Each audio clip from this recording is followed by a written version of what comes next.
that if we're going that if yay, we're recording.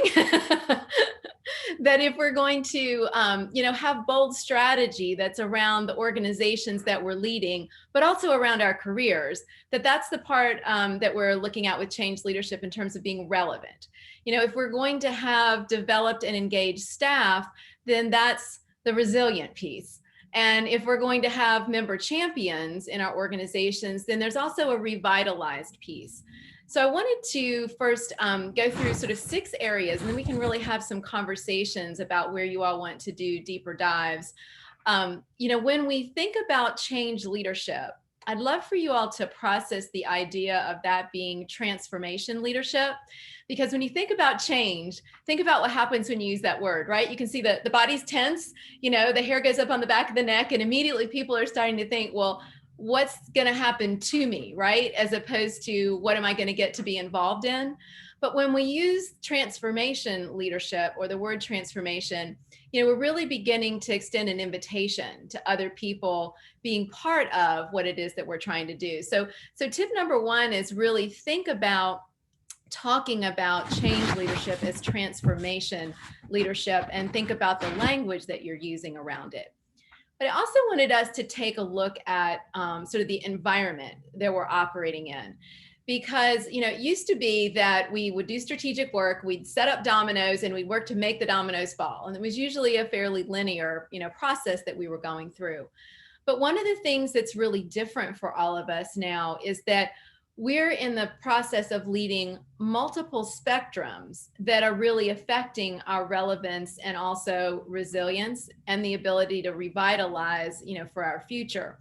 So I wanted to give you a few examples of spectrums. And so if we think about, we used to have a strategic plan.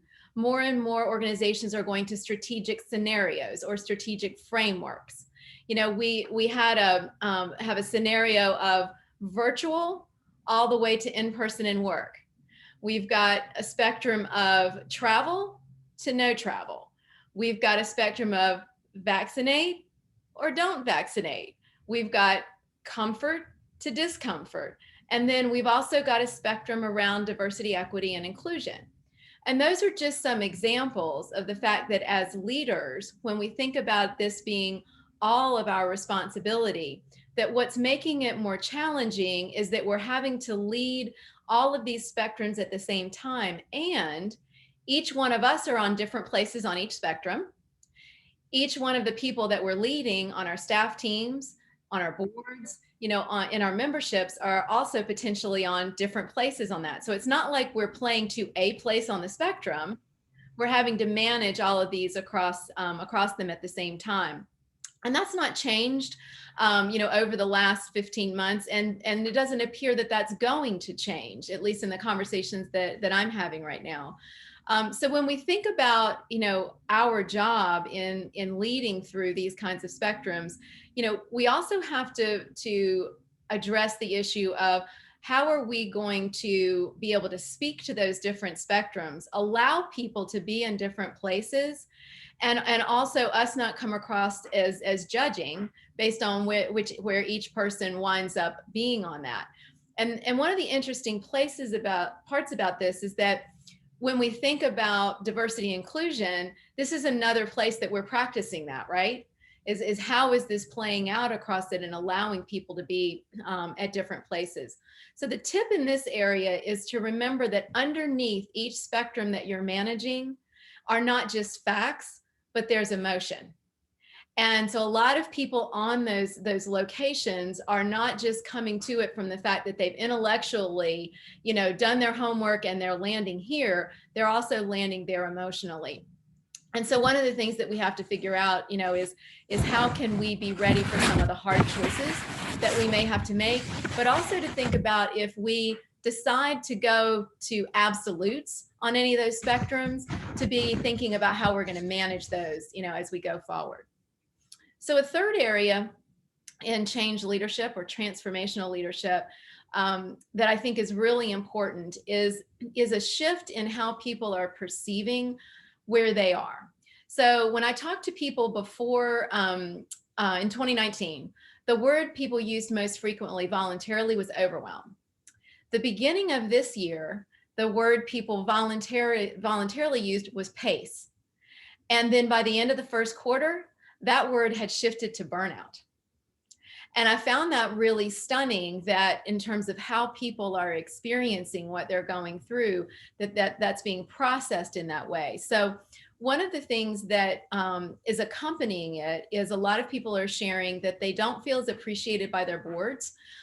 They're not, whether it's compensation or whether it's thanking them for getting them through the last year, that there feels like there's a disconnect between what staff and staff leaders or committee liaisons on the staff would like to see from volunteers. And so a tip in this area is really to think about, how do we help our boards, or in some cases our committees that we might be partnering with, to really think about lowering the bar from crisis leadership, which is what we were doing last year, to what the new normal can be going forward in this coming year. And so one of the reasons that this is, sort of all of us, we need to be having these conversations across colleagues, but also those of us who work, with a CEO or an executive director, to be making sure that you're talking with them, and that leader is also talking to the board about those issues. So then the fourth area is the idea of productivity in change leadership versus the loss of serendipity when we're creating innovation, knowledge transfer, and creativity. So anecdotally, what I hear is that productivity has increased anytime we're talking about knocking things off of a checklist, right? That people are they're just killing it. They're getting it done. Productivity is also increased when we talk about innovation, in terms of anytime we need to solve a problem in the immediacy of that. But productivity has decreased in the area of the serendipity part. So like when we would simply be together and somebody would come up with an idea, or you'd have volunteers who were standing in the hall, at a meeting, and they're having an innovative conversation. So part of the tip in this area of change leadership is, since we can't really measure serendipity, right? And we can't make serendipity happen across Zoom. That's not an easy thing to do. But part of our role in this is to figure out, how can we, so if we stay in a partially hybrid, environment, how do we create those opportunities for serendipity to happen, so that innovation and creativity and the productivity that comes out of that, we don't lose along the way. That's very different from innovation, because there's a problem that we need to solve right now. So then there's the idea, fifthly, of, the idea of sort of resilience, and the resilience in relationship to how we've been being with each other. So all of us know that empathy, rose in the characteristics of leadership over the last year. And one of the things that is an example for you that came up recently from one of our colleagues is someone who said, last year when we were doing virtual meetings and figuring all of that out, even though we were in a crunch, there was like an excitement about that, because we were doing something new, and could we pull it off, and we're going to make this happen. And the leader said, but this year I'm not getting that excitement and engagement around my team, and I didn't really think about that coming into the year. And I really gave that some thought in working with this individual. And one of the things I realized is that when all of us go to our meetings, one of the things that happens is people sidle up to us and they tell us how great, it is to belong to the organization, or they thank us for something in person that we did earlier. And when we've been virtual, we're not necessarily getting that. So that's also kind of that serendipity around our community reinforcing each other across all of these spaces. And so it led me to really think about the fact that, in this example, this individual was also talking about the idea of, I also need accountability around my team. And so while we've had to be empathetic in the environment we're in, we also need to be able to still, be a really great team and lead the change around that. And I don't know if any of you have been watching the PBS show, The Crossing the Atlantic, which is about the Norwegian royal family during World War II. And they actually wound up living with President Roosevelt in the White House for a while. And, as I was looking at as all of those issues and opportunities, one of the things that I noticed was, I was thinking about the fact that there is a similarity in those experiences in that we've never known when the experience we've been going through was going to have some form of an end, right? And so we're now kind of in this muddled period.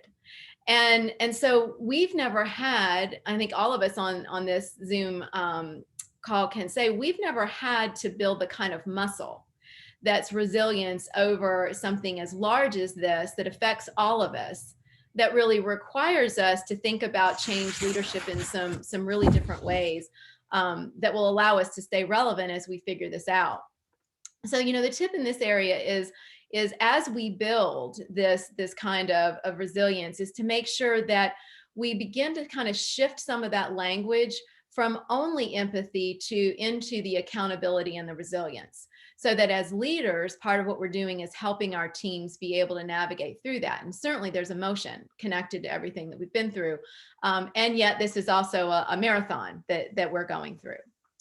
And then lastly, I wanted us to think about change leadership from the perspective of each one of us, our careers, and the way that you're thinking about how you will ensure your own relevance, resilience, and really staying revitalized. You know, each of you may be exactly the right person for exactly these times in your organizations. You know, you may have also seen people in your organizations who surprised you and how they've stepped up. You know, or you may, you know, decide that you're really at that place where you're ready for that first CEO position. Or maybe you now see yourself as a thought leader and really have a passion around, you know, whether it's social justice or whether it's how to help organizations get through the kinds of experiences that we've had.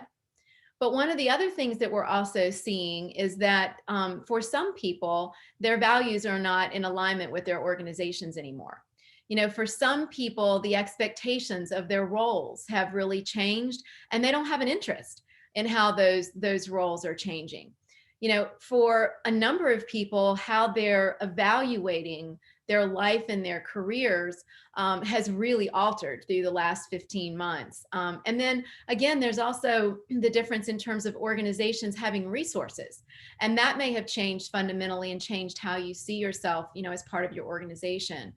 So in terms of this idea of change leadership and what we're going through, you know, a tip in this area is how important it is for each one of us to really stay in touch with how we are feeling about the work that we're doing. Because if we're going to lead change and people don't see us as sort of those enthusiastic partners through that, you know, they're not going to get the best from us, and our organizations aren't going to get the best. And it kind of in and of itself becomes a self-fulfilling prophecy. So we really have a responsibility to make sure that in this world that we're in, that we make sure that we're maximizing our roles and how we want to live our lives professionally.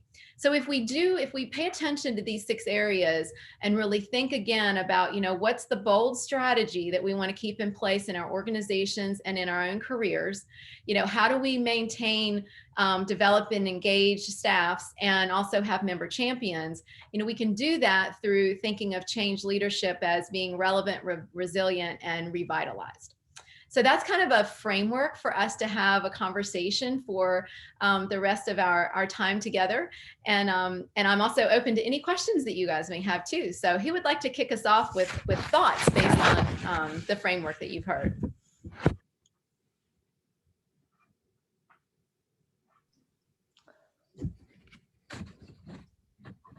And I can stop recording to make this a safe space so we know it doesn't leave, if that makes everybody more comfortable.